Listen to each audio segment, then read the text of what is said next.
Now, Joe, this is a hot topic. We've printed billions and billions and trillions of dollars, but dollar is still strong. Hello, everybody. Welcome to Search. This week, we will talk about how Latin American companies can market in the United States. Now, Joe, this is a hot topic. We've printed billions and billions and trillions of dollars, but dollar is still strong. The currency is still strong. And when we look at countries like Colombia, Mexico, Argentina, even Brazil, their currencies are suffering. Not only that, all the Middle Eastern countries and some of the European countries, the currencies are also suffering as well. This means that earning US dollars or making US dollars or exporting or selling services in the United States and Canada is very valuable to Latin American companies. However, there's a barrier for entry. If you're a Latin American manufacturing company, B2B company, service-based business, e-commerce business, and you want to sell to United States, brand is huge in the United States. Trust, authority, these are all elements that we work on a weekly basis, like doing these video sessions on our own brands, right? So give us a guidance. If let's say I'm a Colombian B2B manufacturer, I manufacture something, it doesn't really matter what, and I want to get into the US market or improve my visibility in the US market. What is the first set of steps that you would follow? Being located in Miami, we are pretty much the gateway from Latin America, South America into the US market. And so this has come up a lot. And it's the same thing we always tell them. Building up your brand organically in the United States is going to be very, very difficult. In some cases impossible. What you need to do is start generating some online PR to get some buzz going around your brand, around your product, and around your services. So there's really only one way to truly make an impact in the shortest period of time, and that is through online PR. Because again, no one knows who you are. Your site is in a completely different country. So just even trying to do some organic SEO is going to be very, very difficult. So this is really the only avenue that they have to get started with, which is online PR. Maybe you could talk a little bit more about the process of getting that started and then the benefit for them in the long run. Correct. So the first thing that we verify is the structure. Do you have a good website? Do you have calls to action on your website?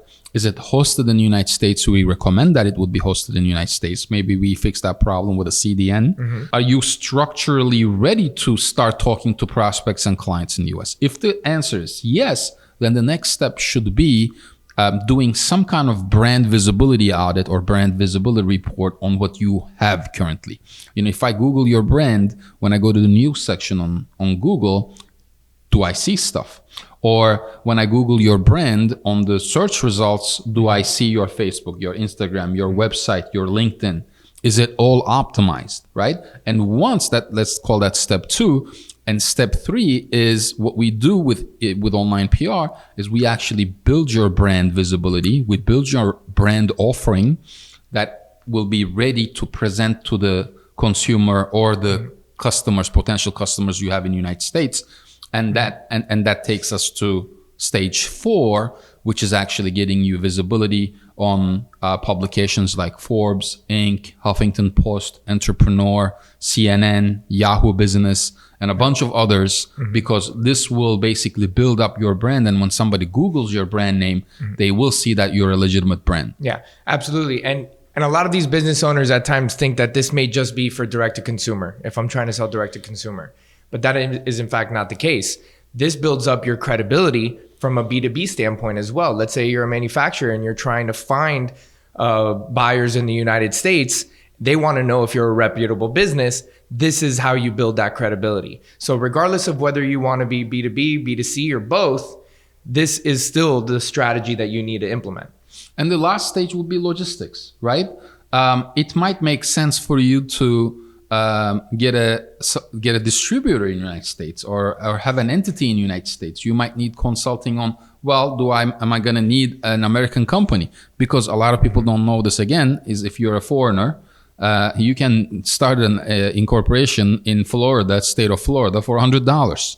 You don't have to be a US citizen. You can just start your company and start operating. All of a sudden, you're a US business. You might not have an office here. You can get a virtual office. So it's all about how you're presenting yourself, However, if you're going to do B2C, which is if you're going to sell directly to consumers, it's going to probably cost you, if you have 1,000 SKUs, it's going to probably cost you $250,000 to $1,000 to $500,000 to have a warehouse here, operation, and this and that. And you don't really need that. All you need is a 3PL, a third-party logistics partner, where you ship a couple of pallets of product, they store it, and you only pay them, let's say, $2 for every order that you send.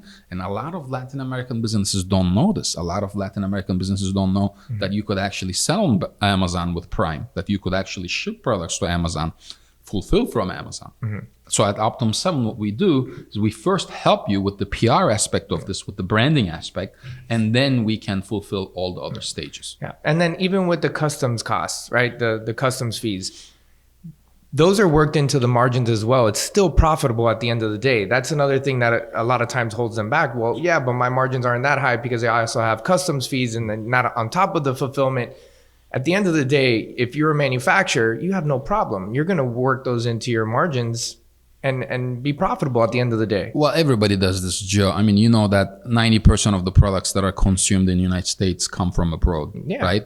So if somebody is saying they have that problem, margins are thin, et cetera, everybody has those issues. You know, we import merchandise from Europe as well, from Eastern Europe. We run into the same problem with customs. But it doesn't matter because if your product is quality and your brand is quality, we know that the American consumers are willing to pay the price for the quality. So this doesn't apply to the commodity items. If you're selling coffee, for example, by the ton, then it's not going to apply to you. You have to compete on price because you're selling to distributors, right? However, if you have your own brand and if you have your own packaging and if you're selling a product that's under your brand, then it's fair game to actually price it at something that represents the quality of your product. So what we recommend for Latin American companies, I would say that are doing over $5 million in annual business, is you have to have some sort of visibility and leg in the United States because it's sweet making that US dollar. We'll talk to you guys next week.